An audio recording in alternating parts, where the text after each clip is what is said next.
আমরা বিয়ের খেলতেছি, এর মধ্যে আমাদের ম্যাচে দেখি মুন্না ভাই পড়ছে। তো বলতে না বলতে এই যে মুন্না ভাই হাজির।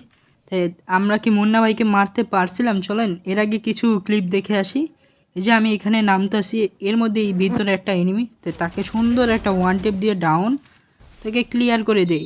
এরপরে পিকে আমি আসছিলাম, তো এইখানে আবার একটা এনিমি, তাকেও ওয়ান টেপ P90 দিয়ে সুন্দর একটা ওয়ান টেপ। তো এর মধ্যে এই যে সামনে আমার মুন্না ভাইকে ডাউন, এই যে মেরে দিলাম মুন্না ভাইকে একবার।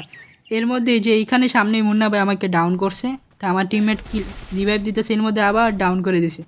তো এখন দেখা যাক তার স্কোয়াডটাকে কি আমি ওয়াইপ আউট করতে পারি। আমার সামনেই মুন্না ভাই এবং তার একটা টিমমেট আছে, এই যে মুন্না ভাই ডাউন, তার সাথে লাস্ট টিমমেটও ডাউন, শেষ মুন্না ভাই স্কোয়াড শেষ। এর মধ্যে এই যে একটা প্লেয়ার, তা আমি আরেকটা আছে ওইটা রাশ মেরে দিলাম গ্লোয়ার মানে, দেখা যাক ভুইয়া নিতে পারি কিনা। এই তো ফাইনালি ম্যাচ ভুইয়া। ভিডিওটা ভালো লাগলে লাইক সাবস্ক্রাইব করে যাবেন সকলে।